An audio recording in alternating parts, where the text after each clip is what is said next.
Standing over there in that white dress, just to impress. She never stressed. Just wanna sit back, collect a check from these sweats. Walk up in a bitch, yeah. Walk up in the room, what it do? She waving at you, dude. Buy a drink or two, buy a drink or two. Be real nice to her. She might like ya, and she might let ya. Give her pipe, bruh. But if she like ya, she gon' run that check up like a wife do. And you know it, and she gon' blow it on me. Majima, that's me, Majima the king. The grand is my seed. I'm coming to the sunshine, green the tree. I'm finna banyan up in the bee. On me, Majima, that's me, Majima the king. The grand is my seed.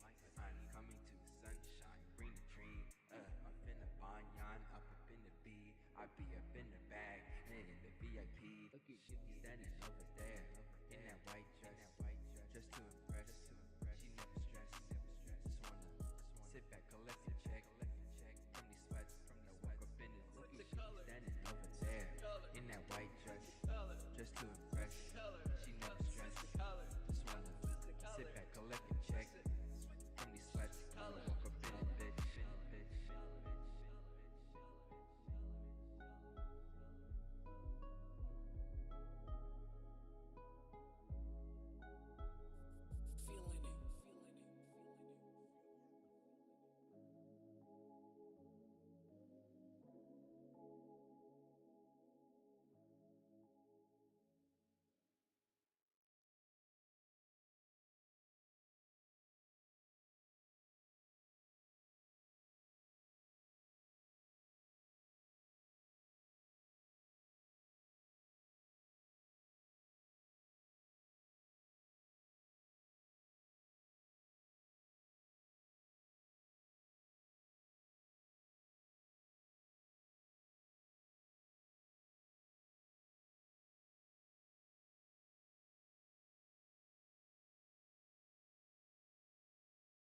Oh, whoops. There we go. Y'all should be able to hear me now. Okay, I'm sorry if the audio, you probably just saw me talking, but not actually hearing it. Okay, now we're good.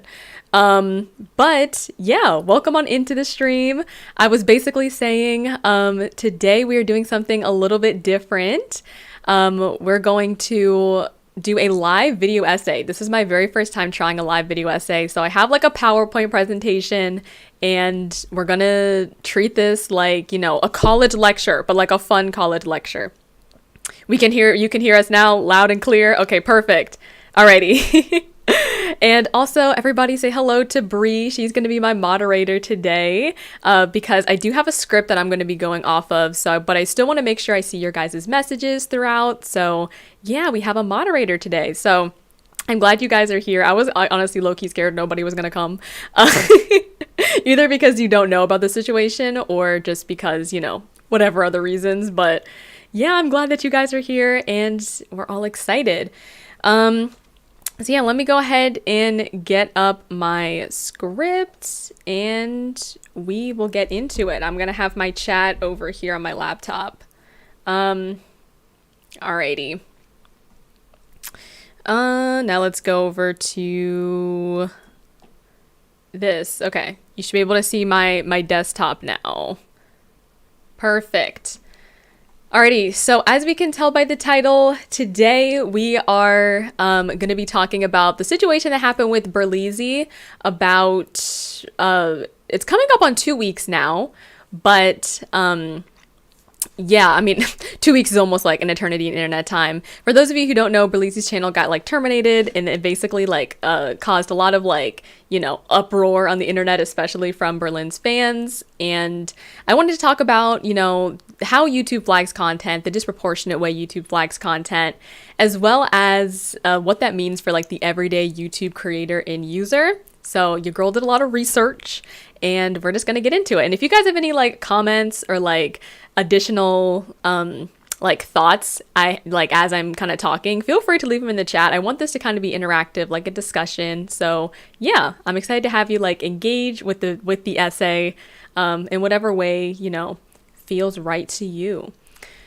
But alrighty. So, for those of you who don't know, Berlin Edmond, more commonly known by his online moniker Berleezy, had his entire gaming channel terminated on February 5th, 2023, on the basis of violating YouTube's community guidelines on, let's say, unclothedness and woohoo content.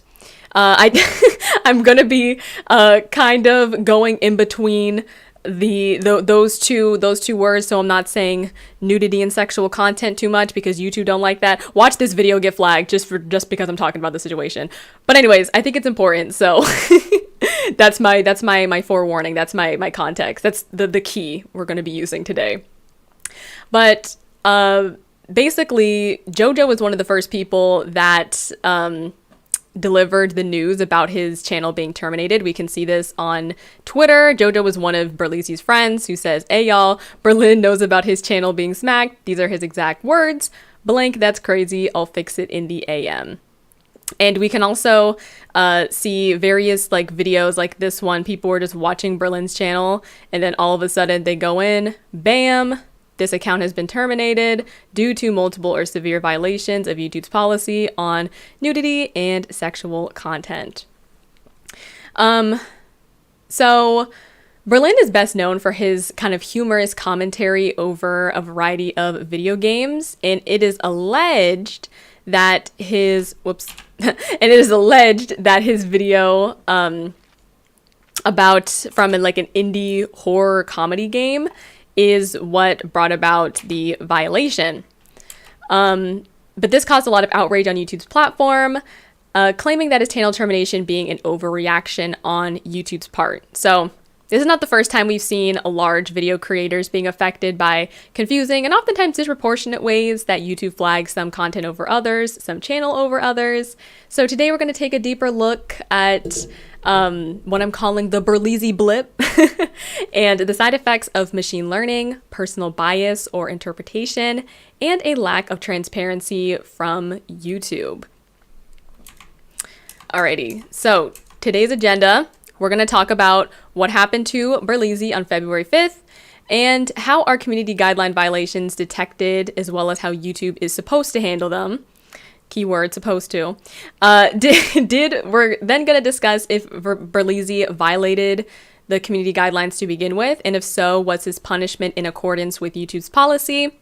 And then lastly, we're going to talk about what this story means to the everyday YouTube creator and user like you and me. So we're going to start off with part one, what happened. We're going to talk about what happened was. So from the very beginning, what caused Berleezy's channel termination? So I'm actually not really sure exactly when this original video was uploaded. I'm gonna be honest, a lot of things have kind of changed. A lot of things have happened since the channel termination, and a lot of things kind of happened very fast. So I'm not sure the exact upload date of Berlin's original video, but some time ago, Berlin uploaded a gameplay of a game called Poop Killer 4, which is an installment of a comedy indie horror game developed by 616 Games. The premise is that in the game series, you, the protagonist, are working at a variety of different shops. For the first game, for example, it took place in a VHS shop, like an old school Blockbuster. Another game took place in like a nightclub. So you're basically working at different shops, and eventually a customer will come in, take a dump in your toilet, and it'll activate the poop killer to come after you. So I know after explaining that, you may be like, girl, like, what is this? Gaming is dead. And I kind of, get that idea. The concept is strange. But in his defense, and as someone who does watch a lot of variety gamers and people who play a lot of variety games, I could definitely see why YouTubers and creators are attracted to like a concept like this. For starters, viewers already like click on outrageous video topics or video concepts. So that's already, you know, good for the clicks. And if you already have like an engaging personality, where you can add your own personal commentary and jokes and all over top of this already like, you know, humorous slapstick comedy concept, I can very much see how that can make an entertaining, just one-off styled video. So yes, strange concept, but you know, I get it. Bree says, I believe it was uploaded 4 days before his channel getting taken down. I could be wrong though.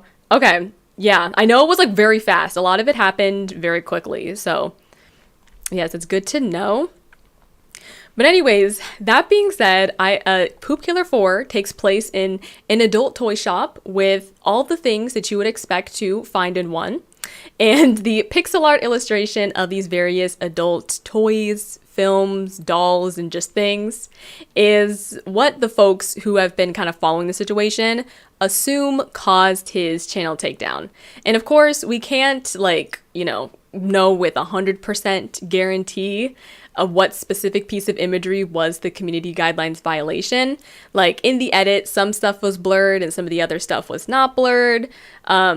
So you know, it's hard to say which specific piece of imagery could have been the exact problem, but we can pretty much say with confidence that some sort of content in this video is what got his channel terminated, given that, like, after he got his channel restored, the video was no longer public on his channel, either taken down by Berlin himself or by YouTube. And this channel termination definitely brought up a lot of discussion, passionate discussion from Berleezy's fans. So this is actually one of the comments that I found on a video covering the situation, who said if they had a problem with the video, they could have just taken down the video, not his whole damn channel. And they did it out of nowhere too. So this is a kind of common sentiment I've seen people kind of talk about online, how, you know, if there was a problem with one part of the video, he could have just either edited it out, he could have just taken down the video in general, or, you know, YouTube didn't have to take down the whole channel, essentially. Free Berleezy was trending on Twitter. That's how I actually found out about the situation. Y'all should let me know how you found out about the situation if you did know about it before this. And last but not least, I wanted to bring about how other people's content playing the same game was treated in comparison to Berlin's. So obviously Berleezy, he got his, channel terminated, but then we have another creator here. His name is Trizzyfunny, and he has a very similar Poop Killer 4 video, similar in censoring, similar in like commentary style. And he actually posted this in the comments after the whole Free Berleezy conversation thing happened. And he said, I'm keeping this video up. If YouTube's going to take down Berleezy's channel, YouTube better take mine down too. And we're going to circle back to this later towards the end. All right, let me take a sip of I have a smoothie here. Stay hydrated, y'all.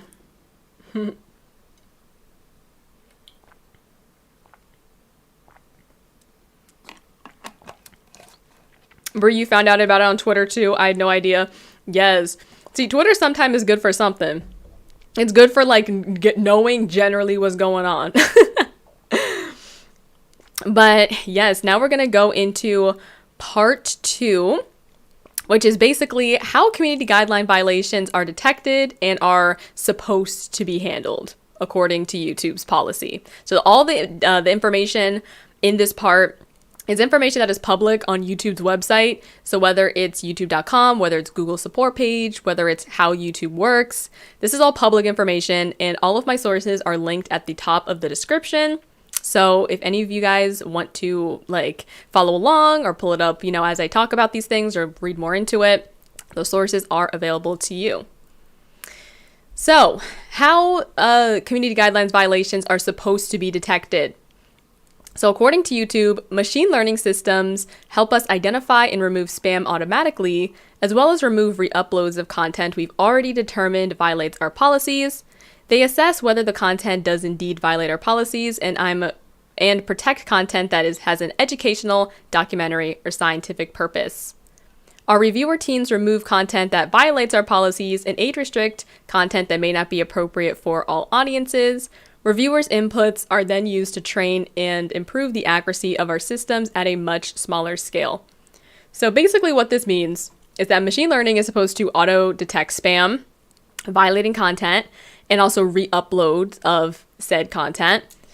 And then a human reviewer is supposed to evaluate the other flag content to determine whether or not it actually violates YouTube's guidelines, or if it, constitutes like a different course of action, maybe like an age restriction.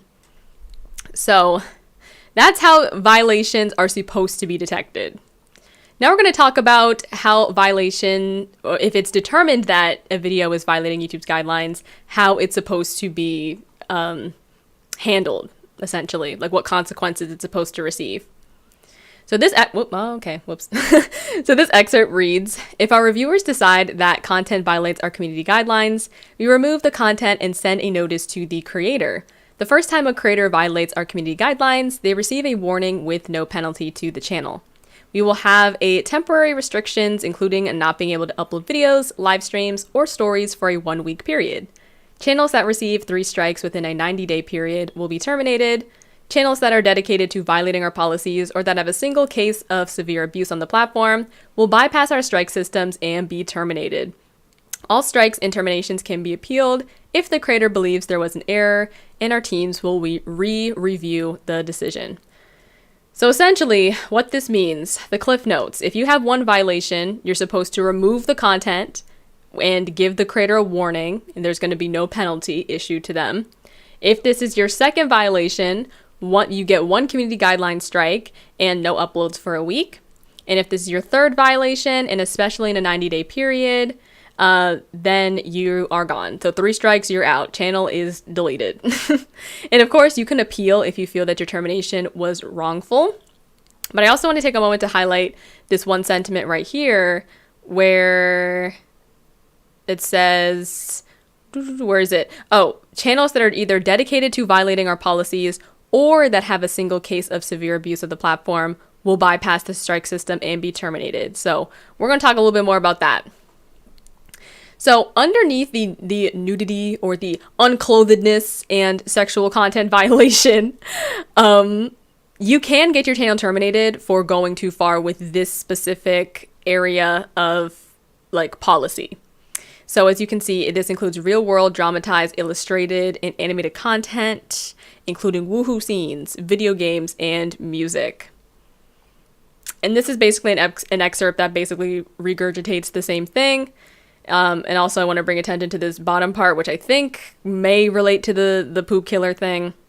If your content contains, let's say, pornographic material, pornography, we may terminate your channel. So that's how YouTube is supposed to treat and handle content that supposedly violates their community guidelines.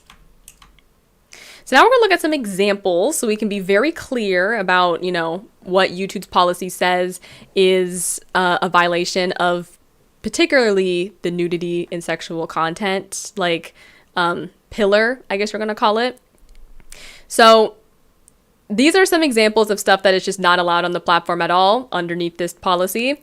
Pretty certain that I can't read any of these words or half of these words aloud. So I'm going to give y'all a moment to read it, take it in, skim through it, skim through the bullet points, and so y'all can get an idea what type of content is just not allowed on YouTube's platform at all.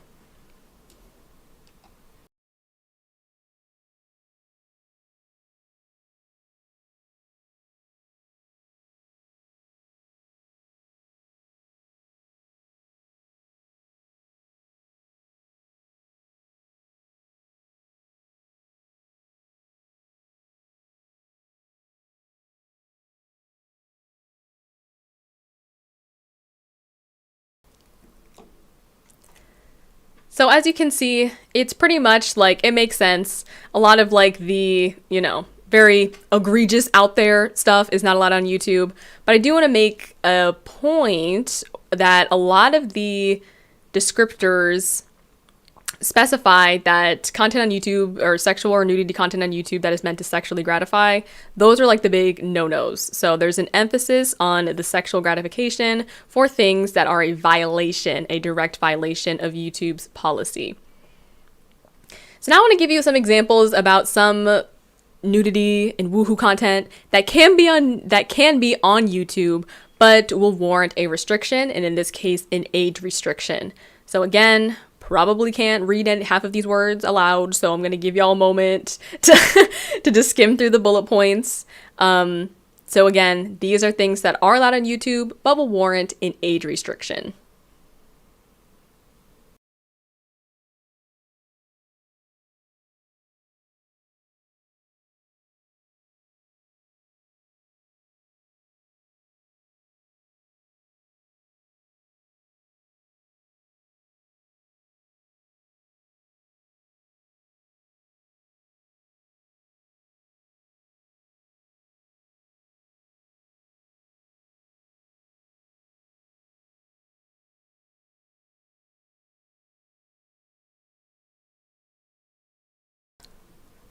There we go. Okay. Hopefully I wasn't muted for that last section. Anyways, but yeah, y'all can get an idea that these are examples of content that can be on YouTube, will get an age restriction, and it makes sense. You know, all advertisers don't necessarily want, this type of content being across, let's say, like a Barbie ad or something like that. And also, you can please note at the end that these examples say the above list is not complete. So that gives YouTube some room to, add some creative expression as well. And last but not least, we're going to talk about types of content that can be on YouTube once more, but will just result in different type of like ads being able to run on it. So this top bullet point is basically examples of adult content that can be on YouTube and you can monetize. This middle bullet point is stuff that can be on YouTube but would receive limited ads. And then the bottom thing is things that can be on YouTube or cannot be on YouTube. Okay, hold on, let me say that again. Middle bullet point is stuff that can be on YouTube but limited ads. And then last bullet point, things that can be on YouTube but will receive no ads. So this is actually what shows up for those of you who are in the YouTube Partner Program. You have to like rate your videos according to the YouTube guidelines. That was something they introduced maybe like a year or two ago to just give more clarity and transparency as to what type of content is allowed on YouTube and how you can run ads on it or not. So I'll give you like a moment to skim through this. Again, kind of focusing on these last two so we have an idea of what content was in Berlin's video versus what's actually the things that are allowed and can be on the platform.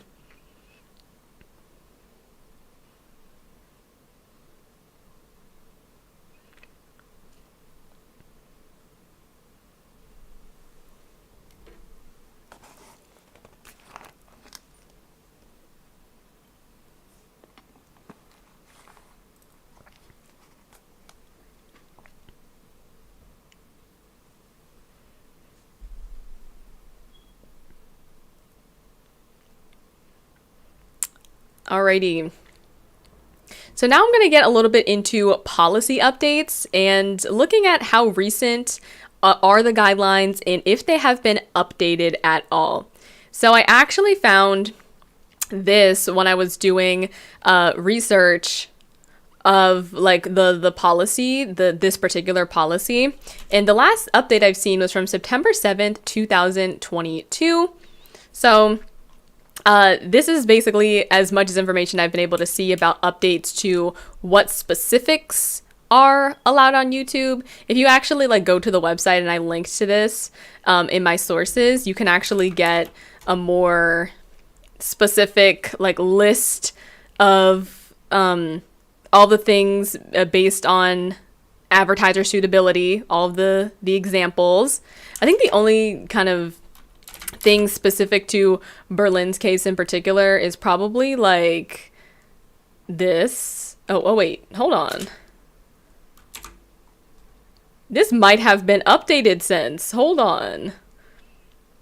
Not me like talking about this real time, but I looked this up yesterday, but hold on. Here we go. This is probably one of the things that I feel like would have been relevant to Berlin's video, as well as, what is it? This possibly as well. But anyways, on this site, I couldn't find anything that particularly said that this was last updated on XYZ. Like if I search that in the search, nothing comes up. But I did find out about this. Whoops. Or this. And this is basically the last updates that I've been able to find. And again, I'm not going to bring up the whole article, but these are like the cliff notes at the bottom. So no showing of adult toys in use. That is a no-no. No woohoo sounds in ASMR content. Who is y'all uploading that? No explicit images and profiles, thumbnails, or posts. And then for things they're being more lenient on under this update, they're allowing, let's say, woohoo scenes in movies or TV shows, as long as it's not meant to gratify. And they're also being more lenient towards uncensored sexual content for the purpose of educational, documentary, science, or artistic purpose. So all the things highlighted in red are basically the things that they are being more harsh against as of this date. And then the things highlighted in green are things they're being more lenient towards. So those are the updates that I've seen to the actual policy itself. And I also wanted to bring up this. So for those of you who might follow Britani, who is Berleezy's sister, she posted this on Instagram around the time that this whole situation came out, basically saying, funny how these new sets of rules and regulations weren't there yesterday. And to be honest, I don't think I've really read that deep into the YouTube check system to really know if these things were in there or not. But the reason I wanted to bring this up is because I would not put it past YouTube to let's say be more clear about their policies. So not saying that, you know, the adult content policy is new by any means, but I would not put it past them to add in more specifics in their checks after a situation like this occurred. So again, this might mean something, it might not. I don't know, but this was a part of like the story, so I thought I would bring it up. Alrighty, so let me take a sip of my water before we get into part 3. Well, not water, it's my smoothie. And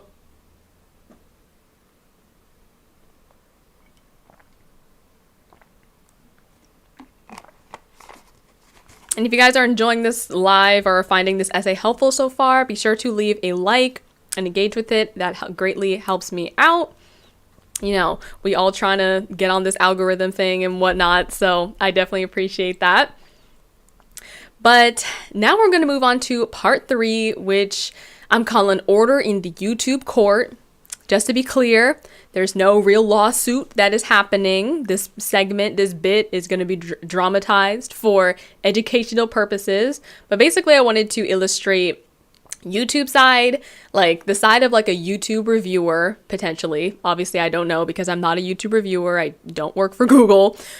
And I also want to present Berleezy's side about kind of why people are mad about this decision, about this temporary termination. Like I said before, he got his channel restored. He got it back a few days later. But I kind of wanted to present it from both sides so we can see kind of this whole thing in action from a bird's eye view, if you will. So we're calling this Community Guidelines v. Berleezy. And we're looking at the situation under this clause. So Berleezy violated YouTube's community guidelines under the unclothedness and woohoo content, guideline. All right, so in YouTube's defense, and I'm kind of coming at this from the perspective of someone who is potentially a YouTube reviewer. So somebody who's kind of like working at Google and just has to do their job. They came across this video. This is what I could see somebody from that perspective saying about his video. So the content in an adult toy shop is meant to gratify, making the setting of Poop Killer 4 too suggestive. So I can see somebody coming across the video kind of having that idea that even though the actual like video itself isn't meant to gratify, if you guys remember up here, I talk about, you know, we have established that, you know, the gratification is really the no content that is on, that, you know, cannot be on YouTube. So the video is not meant to do that, but obviously the content in Adult Toy Shop is. So that's point number 1. Point number 2, some of the adult themes were not blurred by the editor in Berleezy's video. Some of them were. So I could see them having an issue with maybe one of the depictions that was blurred versus, or that was not blurred versus some of the other ones that were blurred. Another point is that I feel like YouTube has to like enforce their rules fairly, regardless of creator size, the influence, the money they bring into YouTube, etc. So, you know, from a reviewer standpoint, I can see them like these types of things kind of going through their brain, like when presented said video. What else? Oh, and then I have a little bracket here because these last 2 points are things that I feel like definitely played into YouTube's decision, even if they aren't necessarily, or even if they wouldn't necessarily disclose this or claim this.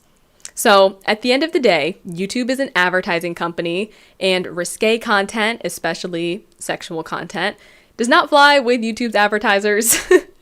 And to kind of demonstrate that, I have a couple of graphics here. So this is actually a graphic from April to June 2021. This is, again, public on YouTube's site, and all the links are in the description. So if you want to, you know, see the sources, those are there for you. And basically, let's see, this is a pie chart of the reason videos removed by YouTube's system, and they're distinguished by which reason. Does that make sense? So this pie chart basically is like all of the violating videos from this time period, and they're organized by reason. So as we can see, the top reasons videos are being removed from April to June of 2021 is child safety, nudity and sexual content, violent or graphic content. Those are the top 3. And we can see that this is above hateful or abusive speech. This is above harassment and cyberbullying, harmful and dangerous content. We can very clearly see the priority to remove these types of content off the platform. And then for some updated statistics, this is from July to September 2022. As we can see, child safety, violent or graphic content, nudity and sexual content are the top 3 violations that YouTube is removing videos for. And thank you, Nama. I'm really glad that you are enjoying this. I'm glad that everything seems very organized. I worked hard on this presentation, y'all. But I appreciate that. I appreciate the compliment. Alrighty. So yes, and then so those are kind of like what I can see from a YouTube reviewer standpoint. Why they would have seen an issue with Berlin's video, and the fact that they needed to take some sort of action against the video. Because at the end of the day, also, this is my last bullet point, YouTube reviewers determine what's violating and what's not. So they use the YouTube, you know, guidelines as a guide, but at the end of the day, YouTube kind of just decides what should be on their platform and what should not be. Independently owned company. Woo. Okay. But anyways, now we're going over to the defendant. We're going over to Berleezy. So in Berleezy's defense, the purpose of Berlin's video was to entertain and not to gratify. As we've established before, the gratification is one of the distinguishing things that it makes content, nudity or sexual content, violate YouTube's policy. Another point is that if anything, the pixel art illustrations of the various adult themes should have warranted him an age restriction plus limited advertising. And I actually went ahead and went through this whole list, like y'all remember. So we went through this list of violation examples. I showed you this list, and we went through this list.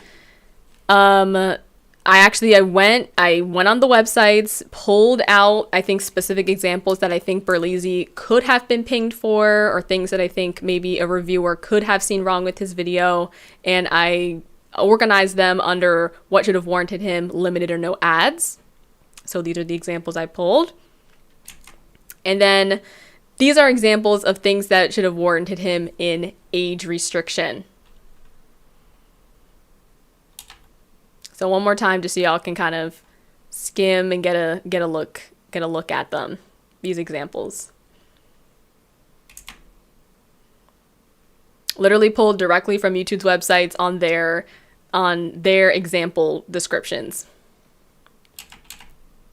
So yes, so if anything, those types of themes should have been warranted him an age restriction or limited advertising or no advertising versus the channel termination that he got. Because going into my next point, YouTube seems to have completely bypassed the community guidelines strikes system, kind of unnecessarily deeming Berleezy's video a severe case of abuse of said violation. So remember we talked about earlier that, usually when you have a piece of content that is violating community guidelines, you go through the 3 strikes you're out system, or the first time you have an offense, you get a warning and you don't actually get a strike. So of course, at the end of the day, we will never know because we are not either Berlin or YouTube, but I would think if YouTube is part of your livelihood that you wouldn't have, very many strikes, or you would get those, taken care of, especially when you're at the influence and level that Berleezy did. So I'm of the impression that YouTube just completely bypassed the strike system and saw this as a severe case of abuse, given that you can get your channel terminated underneath the nudity and sexual content guideline.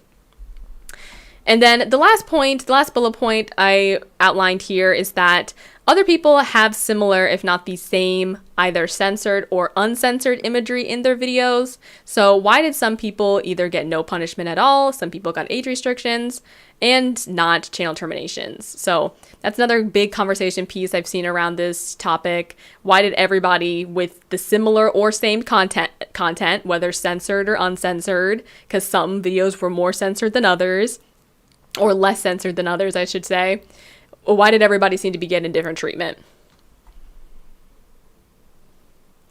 All right, and we're going to head on to part 4. What does this all mean? I'm going to take a sip of my smoothie.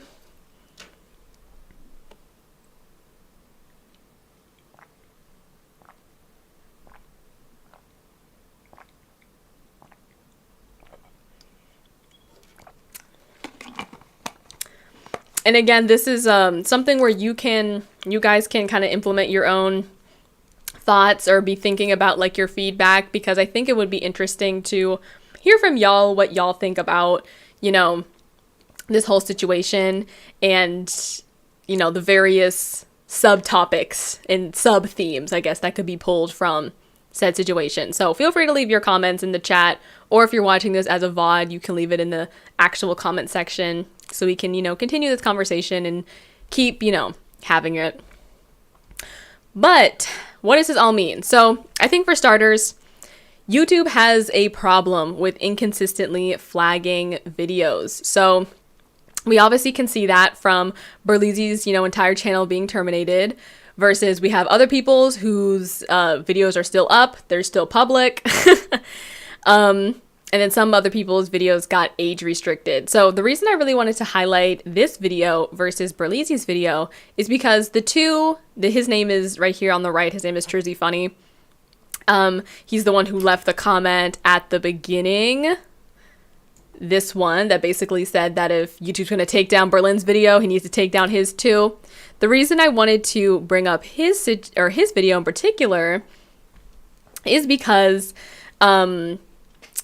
the two have similar commentary styles. They have, they have similar commentary styles. There's a lot of the things that were blurred are comparable in these two videos. I did have an opportunity to watch Berlin's, and I also watched his in full. So a lot of the censoring in the commentary, the format of the video was very comparable in these two, whereas Berlin's got his entire channel terminated, and this guy got his age restricted, as you can see, by YouTube. But I was also looking on YouTube about other, videos that were uploaded within this past month of the same game. Some people had some people have more censored, but then there's a good amount of people who also had way less censored than these two videos. They got videos up here in public. There was no age restrictions. There were no, at least outward restrictions on their videos. And then I also wanted to bring up this video right here, which this guy had some less censoring than Berlin's, and he actually decided to self-age restrict his video after hearing about the Berleezy situation. So his video was up and fine until he decided to, manually add that restriction. So we're just, I use this as an example just to show how YouTube definitely has a problem with inconsistently flagging videos, where if the content or the subject matter in the game was sensitive, everybody's videos should have been pinged if this is a so-called automated system or a system based on machine learning. And also, welcome on in, G. Yes, we are at part 4. No worries. You'll be able to watch the VOD and rewind and stuff. I'm doing my very first video essay. So if anybody is joining in, it definitely helps to have context from the very beginning. But yeah, I appreciate you for pulling up. Welcome on in. All right, and YouTube's issue with inconsistently flagging videos, this definitely matters because it looks unfair. It perpetuates, a favoritism narrative, even if that's not what YouTube necessarily intends. And also, having flagged videos affect the way a video can grow on the YouTube platform, which would also, consequently affect kind of a creator's motivation if this is a consistent thing that keeps happening. Having the fear of like, oh, can I play this game, or can I include this edit in? Will this be flagged? So that kind of like being on edge definitely can kill a creator's like creativity and just like motivation to just, make the type of content that they want. And in turn, it can be frustrating for viewers who support these creators and want to see them thrive. So I wanted to bring up this clip from coryxkenshin. Cory is, obviously one of the biggest gaming YouTubers, has over 15 million subscribers, and he had a situation this past summer about one of his videos being age restricted. He played the mortuary assistant. A lot of creators were playing the mortuary assistant, yeah, he basically had this situation, a similar situation happened where he didn't see other people's get age restricted, but his all of a sudden got age restricted. Again, his original video will be in my sources, so if you want to watch it and get the full context, you can. But I wanted to include a clip because he, as somebody who's one of the biggest Black creators on the platform, if he can experience, the issues with YouTube's inconsistent flagging, like the rest of us can experience it as well. So I just wanted to play this brief clip for y'all. I worked hard. I built this community from the ground. It's taken me over a decade. And I would have just hoped that the playing field was fair. And that, hey, if I did something bad, then everybody else who also did that thing should get punished too. Is that unreasonable? I have no problem being punished. I have no problem if I break a rule that I get punished for it and I learn. But when you start when it's targeted, when you're doing things only because I'm getting bigger, or I don't know how it always seems to coincide with that situation. But that's just what it is. So yeah, I hope y'all could hear that okay. Let me know if the audio was okay on that video, or at least y'all can probably read the subtitles if it was a little bit low. But the audio was low on the clip. Yeah, I think the next one should be better. Let me know if the next one is better. But I had the subtitles up, so hopefully the next one will be okay. But yeah, basically I just wanted to show you that, you know, if you can experience that sort of level of inconsistency at that level, that says a lot about, you know, the rest of us who aren't, you know, coryxkenshin. And then I also wanted to give you an example with jacksepticeye. He actually made this video in response to Corey's video, and he kind of expanded on this idea of YouTube inconsistently flagging videos. And the reason I wanted to include his is because he has, again, one of the most subscribed people on the platform. And if he can experience these sort of issues, we can also experience them as well. And so, yeah, this one's a little bit of a longer excerpt, but I wanted to include it. And I think the audio on this one is a bit louder. I think Corey's just had a little bit of a lower audio. But let me know. Is this good? There's a whole mess of issues around it in regards to that. So that inconsistency with uploading and that kind of check system that's going on is really bothersome. And sometimes I'll upload a video. Today, I'm trying to get an eye tracker video done that had like some nudity in it, but we were trying really hard to like censor it as best we could so that it was like you can't actually see anything in the video. And it kept getting restricted immediately every time I uploaded it, no matter how many censors we were putting onto it. And I was like, fine, there's a lot of implied stuff in it. I get it. It's a very like risque kind of video, and I knew that before even recording the video. But we kept uploading, and I was like, you know what? At one point, I'll just try an appeal on it to see what they say. Maybe they'll tell me exactly what actually is getting flagged, because I have no idea. I don't know if it's some of the implied nudity, some of the stuff we're covering up with pictures, some of the stuff that's pixelated. There's some male, like, top body nudity in it, which that double standard has existed for a while, where that's totally fine, showing male nipples, but anything else then is deemed way too sensitive, which is a whole other topic. Is this any better, y'all?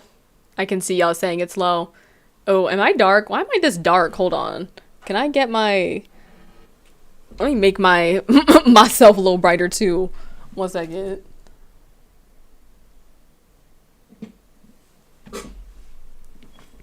Oh wait, that might be too bright. I don't know if that was the same as it was before. Anyways, I think I've turned it up a little bit. Hopefully this audio is a little better. Topic for a different discussion.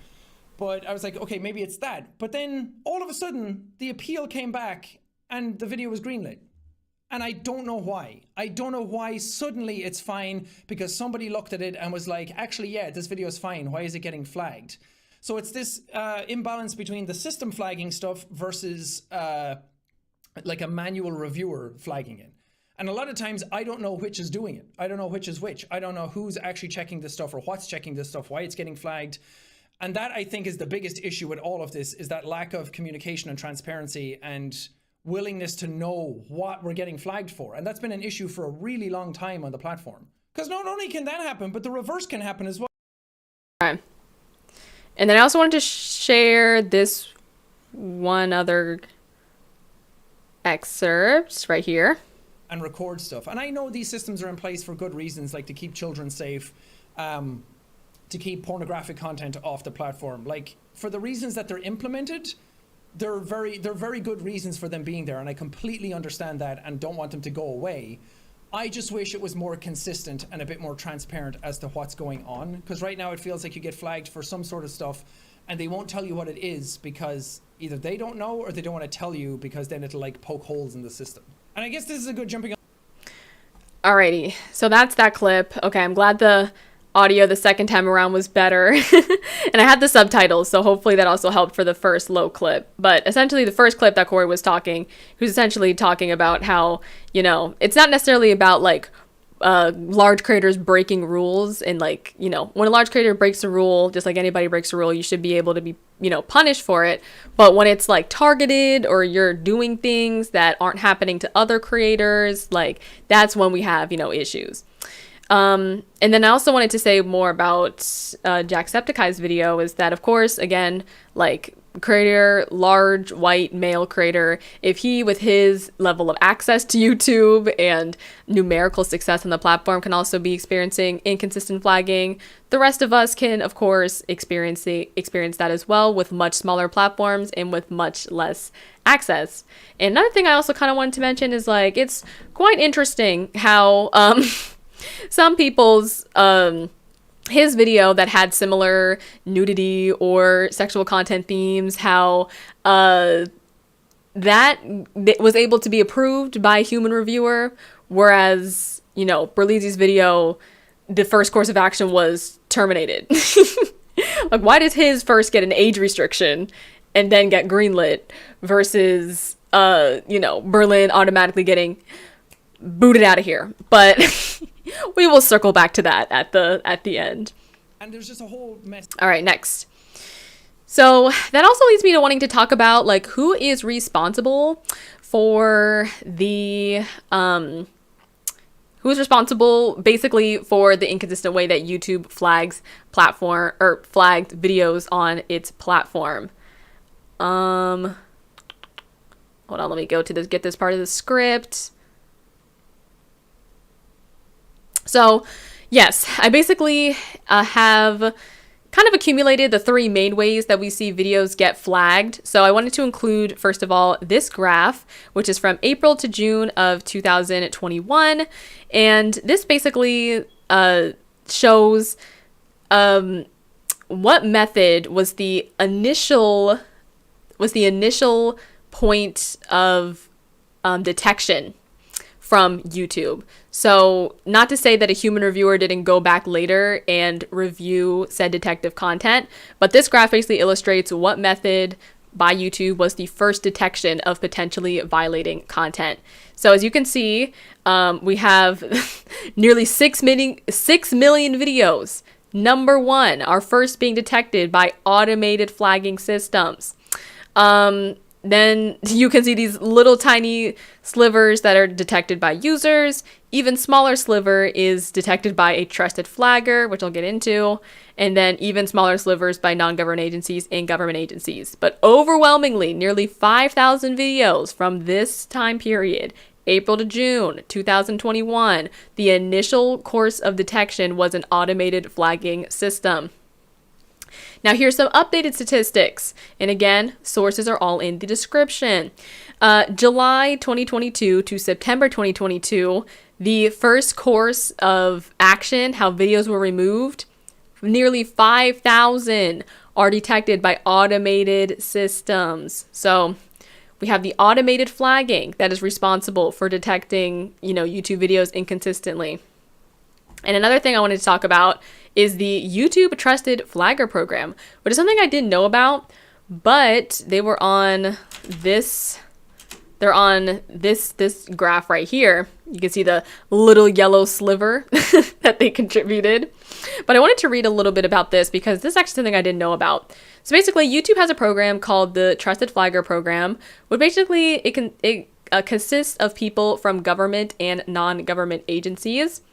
And they must have expertise in one area of YouTube's policy. So whether that is, whether that's like, say you have some sort of professional background or certificate in, let's say like cyberbullying and online harassment. So because you have that sort of expertise or that background, you're able to become a flagger in that sort of sector of YouTube's policies. Trained flaggers, they receive training on YouTube's policies, and typically their detections get handled a little bit faster because their flags typically have more accuracy. So that is what the YouTube Trusted Flagger program is. And again, there's more information in the description, but that's like the Cliff Notes. So they're also an element that is responsible for flagging videos. And then the last sort of entity or element that is responsible is the policy team. So I put this image up here because the policy team is typically kind of illustrated as this like nebulous force that is kind of just enacting their will. And so I was able to find some information about the policy team. A lot of us, we don't have faces to the entity, so to speak. We don't have faces to the policy team, but through searching on YouTube's website, I was able to find a video hosted by these two. They are basically top people at the Trust and Safety department at YouTube, which is basically that oversees the policy team. So I found this video, which I won't be playing, but I have, the notes to give to you guys. Basically, this is, according to YouTube, how the policy team is developed and how their policies are supposed to be executed. So, the policy team is basically the folks that enact YouTube's policies.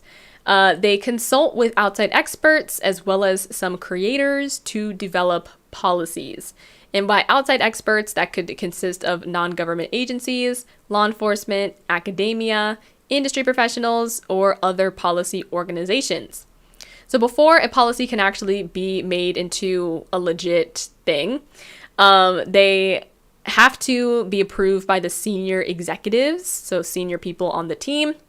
And to make sure a policy actually works, they have to go through multiple samples of diverse flaggers to see if they can detect new policy violations accurately and consistently. And when they're able to get to a point of a high degree of success in that formula, then a policy is able to be implemented. So that is the cliff notes, according to YouTube, in this video about how YouTube policies are supposed to work and be executed. But now I want to kind of talk to one of my first points, or one of my first, commentary points, which comes down to, I feel like there needs to be some sort of accountability system when the ways that policies are being enforced and implemented, when they're not working for creators or when they're disproportionately affecting some creators over others. So I found this excerpt from YouTube's, again, this is from the policy team on YouTube's site, about how they measure success. And so this reads, success is on the front, okay, hold on, let me take a sip. Your girl is stumbling over her words.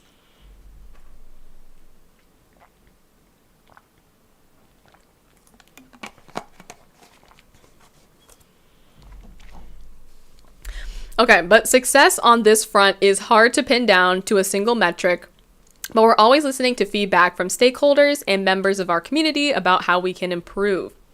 And then they also track success over the number of appeals. So you can see they received roughly 271,000 removal appeals, and they reinstated about 29,000. So this is how the flagger program is, as of right now, constituting what makes their policies work. So they're listening to their stakeholders, people already invested in Google, and they're listening to how many appeals that they receive. So, and of course, there's always going to be those extreme outliers, the people who are just appealing, even if their content art very clearly violates guidelines. But I think it's interesting, I feel like, how these are kind of the main ways that they're looking, I feel like, of how their system works. I feel like there definitely needs to be, like I said, some sort of accountability system about how we can hold, I guess, flaggers or the policy team more accountable for things that are just inconsistent in their policy system, and especially when they're making mistakes. Like when some people are getting flagged, or some people are getting, age restricted, or they're getting their videos pinged by the system in some way, versus when other people with the same or similar content are receiving different treatment, like a channel termination for essentially the same or similar type of content. So yes, I definitely think there needs to be some sort of system in place set for when videos get flagged incorrectly, because it seems to be like this just affects creators, and then YouTube gets to go about their business. And then when flagged videos get handled too extremely, I feel like there needs to be some sort of course of action for when that happens as well. Like, example, getting your channel deleted. Alrighty, now this leads me to my first kind of concluding question, which is with machine learning, personal interpretation, and also a lack of transparency from YouTube, can YouTube's policies ever truly be enforced equitably? And the reason that I say equitably is because I feel like equity, as opposed to equality, definitely takes into account privilege. So I actually pulled this definition from, I just researched a definition right here about the difference between equality and equity. So I'll go ahead and read that. Equality means each individual or group of people is given the same resources or opportunities. Equity recognizes that each person has different circumstances and allocates the exact resources and opportunities needed to reach an equal outcome. So I definitely think I want to say equity in this situation, because I don't think the answer to the situation would have been just to terminate everybody. Like that, I feel like that falls more into what, I don't think everybody should just get equal treatment just because they broke said rule, you know? But I definitely think there needs to be more nuance kind of taken into consideration when it comes to situations like this. I also want to bring attention to machine learning, because I think oftentimes we think of machine learning as like an objective or a benign system, but we forget that machine learning is just that. Like, it's a machine learning. It's learning from human input. So whatever biases and privileges that are humans are putting into the system is going to reflect in the way machine learning executes data. You know, machine learning does not just create information on its own. It processes the information people give it, and it basically executes a specific number of tasks. So we already have, you know, a system, machine learning, that is not objective or factual in and of itself. It just performs tasks. And then you also have personal interpretation. So whether that's like, you know, reviewers, and when I say that, I mean like, you know, human reviewers that are giving their own sort of context, are giving their own analysis about what type of treatment said content should get. I definitely think there needs to be some sort of context about either the type of content, the niche that it's coming from, how is this type of material being used, and I feel like that necessary context is needed to give a more complete analysis over the course of action to take to a potentially piece of violating content. So if somebody's not watching gaming content and is reviewing a gaming video, I feel like there is, you know, a lack of context that is there.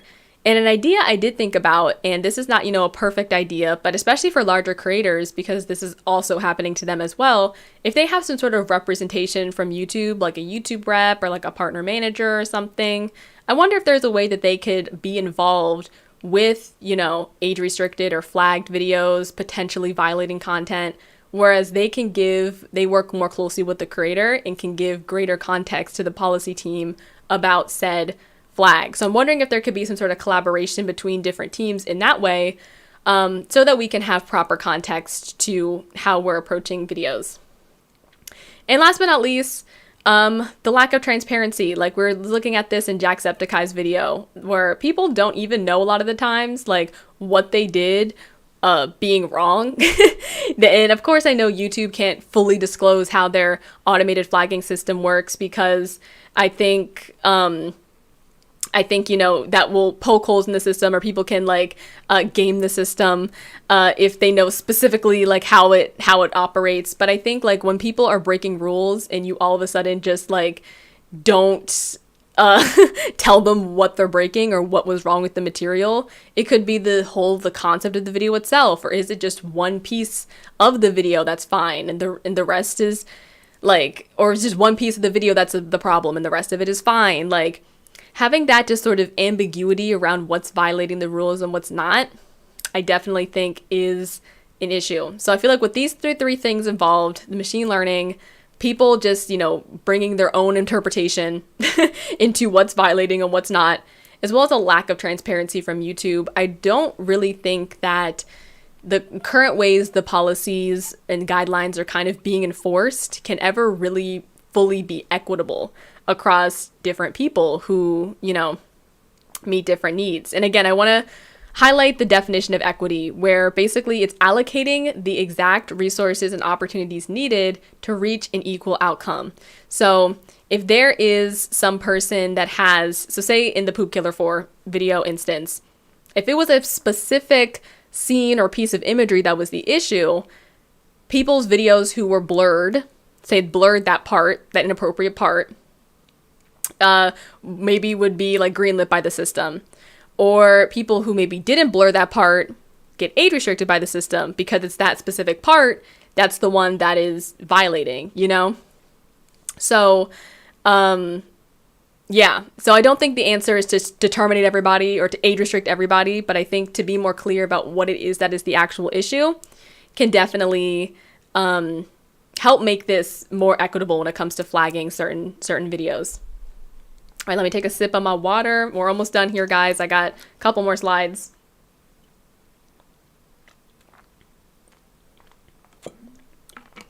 And hi, Ty. Welcome on into the stream. Y'all came at a juicy part. I think ever since they started using AI to flag content, there's been a lot of inconsistencies that are hard to explain, and YouTube isn't really addressing that. Yes, definitely. And to Corey's point that he made, there may not be direct racism from YouTube itself, but it could be people in the policy team that have underlying biases against certain people. Yes, that is a really good point you brought up, because that was actually my next slide. Perfect segue. I wanted to talk about race and privilege. So basically, something else that a couple people wanted me to bring up in this video, as well as just some other kind of conversation pieces I've seen floating around. Hold on, I feel like I have smoothie around my mouth. But yes, but something people I've just dialogue I've seen about the situation is like people talking about how this happened during Black History Month, and how this feels very targeted, also because Berlin is one of the biggest Black creators. And it also, you know, didn't help that, of course, Corey this past summer did his video about racism and favoritism on the on, you know, the platform. But what I wanted to say in response is that I think two things can be true at once. I think, for starters,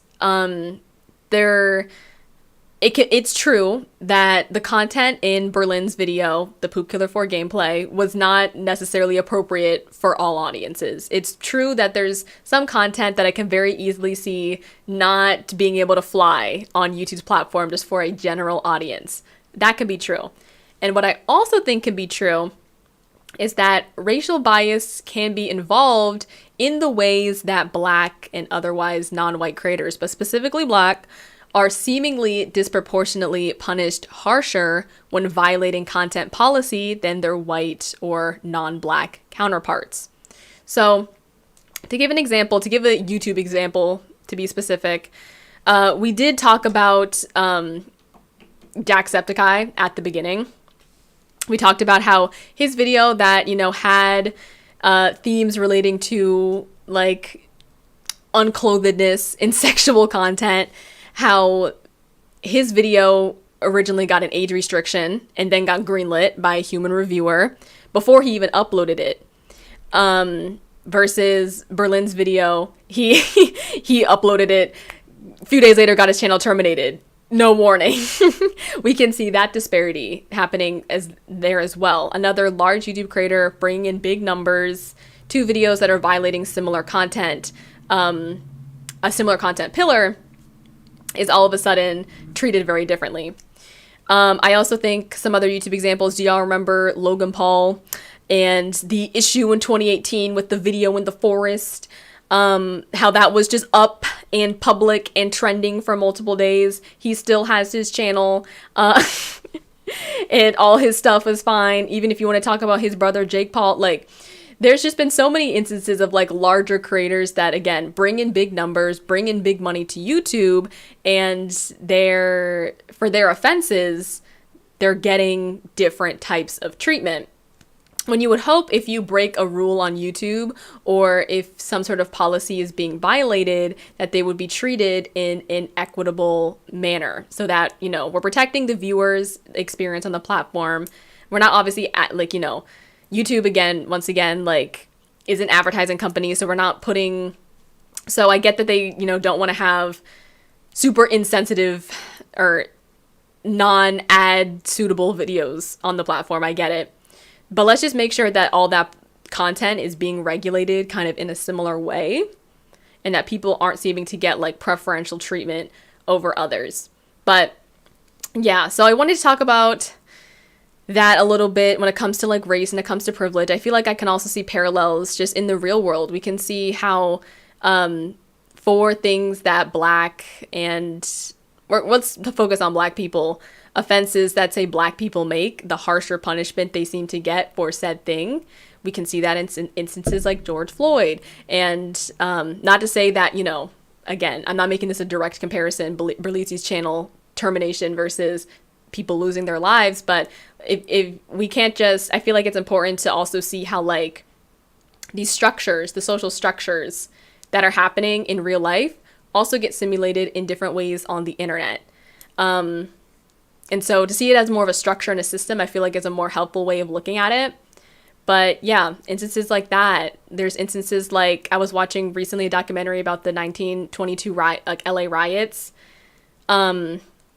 And there's an instance with like Rodney King, who was basically, he was supposed to be, you know, pulled over for speeding and gets beaten. You know, it's instances like Latasha Harlins. She was like a 15-year-old girl who was allegedly, you know, accused of stealing orange juice, lost her life. Like, I think it's important that, and again, I'm not trying to directly compare these situations to each other, but again, looking at the structures and the systems, how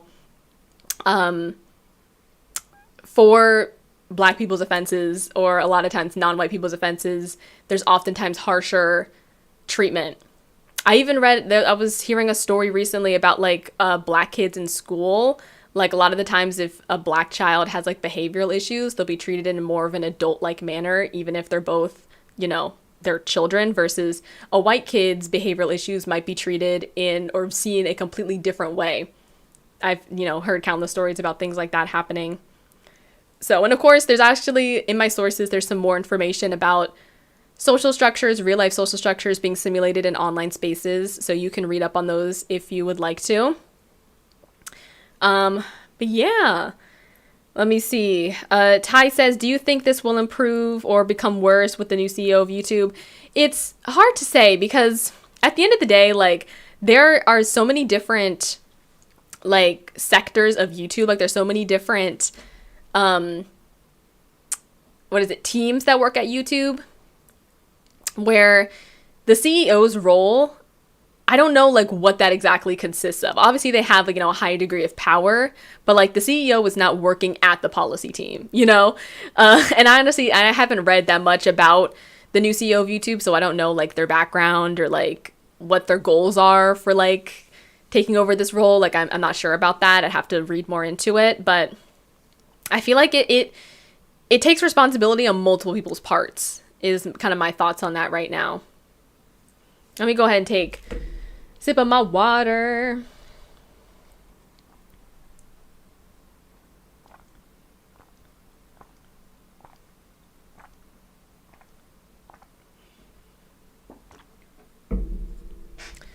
And actually, before we end out, it's been a little over an hour, so we will end out, you guys, but I want to talk about, make sure I have this on the right one. I got a comment that I wanted to read, so we'll end out on this, and you guys can, of course, leave your own comments as well that you might have. But this person said, it's so frustrating when companies like YouTube and Twitch monopolize on such industries and make it so that it's one of the only reliable ways to make money sharing your content online. Yes, we can go to other platforms, but they don't have the audience, the tools, the security, and the pull that YouTube does. So that first part of the comment I definitely wanted to highlight, because sometimes I feel like when people are critiquing a system or a platform, or just, yeah, a system or a platform, people are like, if you know, hate this system so much, like, why don't you just leave? Or you don't like this country, why don't you just leave? And people, and I feel like, you know, it's a certain type of person saying that. But I definitely think I wanted to bring attention to that because it's possible to critique, you know, a platform that you use and still stay on it. Like, it's possible to like not want to leave and be also critical about, you know, a platform. So yeah, definitely wanted to bring attention to that. And also, yes, YouTube also does not have an equal competitor. So that also makes it like, you know, if this is your job, your livelihood, you're obviously not just going to go to a different platform just because you're having an issue like that, because there's not really any other platforms that are that are equal in competition to YouTube, if that makes sense. And Corey was talking about that as well when he was talking about how he uploaded his video. It's kind of ironic how he uploaded his video about YouTube on YouTube, because I mean, where else is he going to upload something like that? This is where his audience is. This is what he's built. And this is what he's invested so much time into. But, you know, you can also be critical of something while still staying on the platform.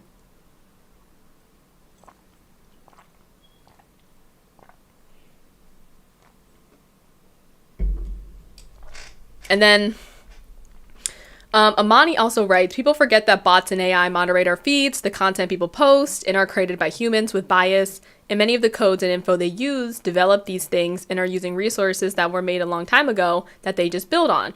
Good point. Like we talked about, machine learning is not unbiased. And I'm actually making I'm reading a book actually about similar topics right now. And I would love to do a separate video on it. I'm still getting through it. But I also linked that book that I'm reading in my sources if you are interested in kind of learning more about bias in machine learning and internet technology. So yeah, definitely recommend checking that out. And then these things have implicit bias, AI, so they definitely need moderation, overhaul, just to start something new and create a safer platform. It's not going to be as simple as updating policies. These things happen way too often with Black creators, especially smaller ones, and many of them don't have the money or resources to fight back and get their accounts back so fast, like Berleezy. And that's another good point, kind of bringing back about the privilege, is like, I've heard of people's accounts getting taken down, like on TikTok, or people getting banned, or, you know, channels terminated. But if you don't have the resources or the connections at YouTube to get your stuff back, like, what are you going to do? Like, we obviously heard about Berleezy because he's a big name, but what about all the people who are not the Berleezys? You know, what are we going to do with them? So yeah, basically my big takeaways here is that I feel like YouTube needs an accountability plan for flagging videos incorrectly, because a lot of these things, you know, the creators are the ones who suffer, and YouTube still keeps being a $1 trillion company. So it's like, what is set in place to protect creators? There needs to be something that can set in place that holds the policy team accountable, you know? And then number two, I want to just bring more nuance and understanding that Black creators receiving harsher or more immediate punishment for their offenses has historical and also social implications. So that's something else just to be aware of. So yes, now we're going to go ahead and do questions and comments that y'all have, and then we will wrap this up. Again, please leave a like if you did enjoy or if you found value in this live video essay. I wanted to just test out the style of video just to see how I would like it. You know, I have other video essay content if you are interested in hearing me just talk about different things. So there's a playlist on my channel. Y'all can just go through that if you want to hear me talk after this. But I will go through your guys' comments, and I need some water. I'm dehydrated.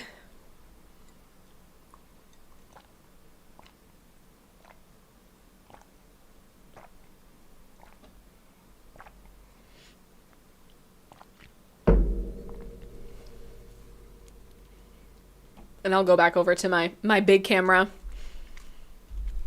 and I can pull me up here. I need like a third monitor. This is a situation where I need a third monitor. But okay. The only reason YouTube does this and can't get away with it is because they don't have a true competitor. Facts. I mean, TikTok is not really a threat, and it is way worse when it comes to black creators. Definitely, I've heard a lot of things about TikTok. And if any of you guys have like personal anecdotes about TikTok, because to be honest, so I'm not on TikTok nearly as much as I'm on YouTube. So if you like know of a similar situation where like a black TikTok creator being like terminated and just, you know, gotten rid of, like let me know, and like in a comment or something of the video, so we can talk about and normalize that this happens, you know, on these various platforms.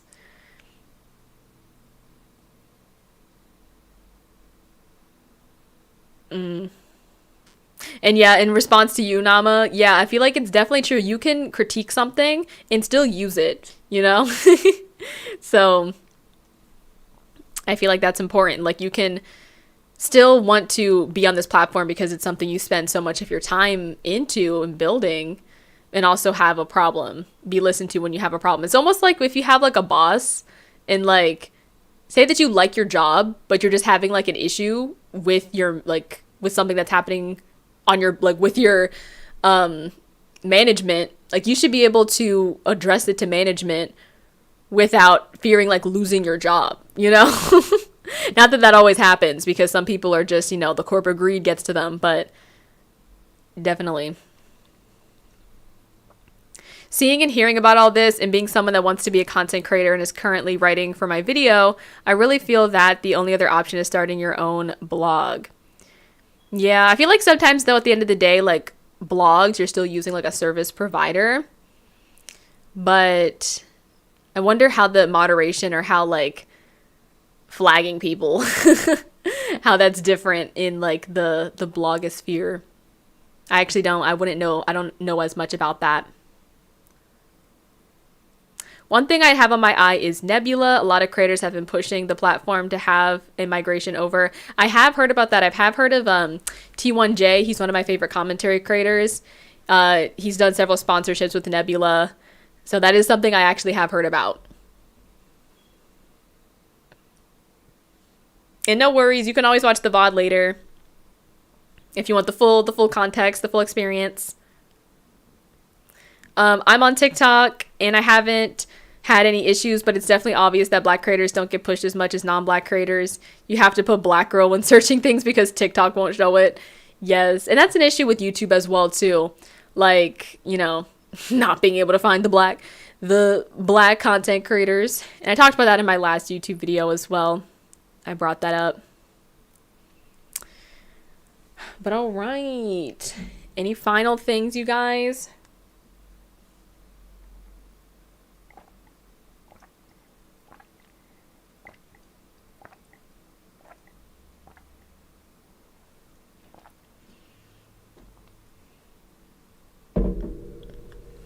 Now it's like the water ASMR.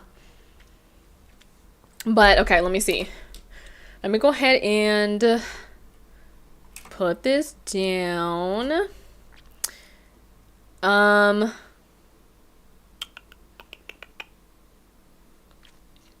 can close my script now.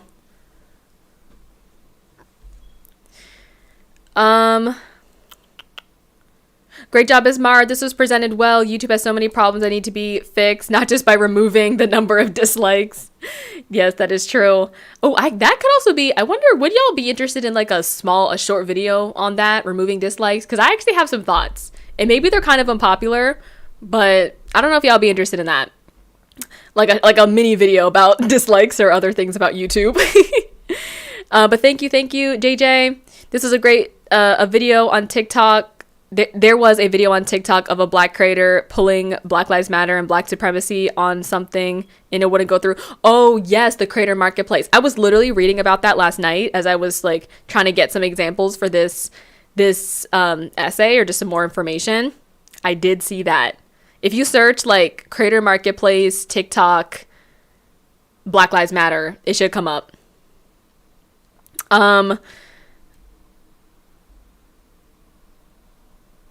This was an amazing live video. I say thank you so much. Should definitely do this type of content more. Great video.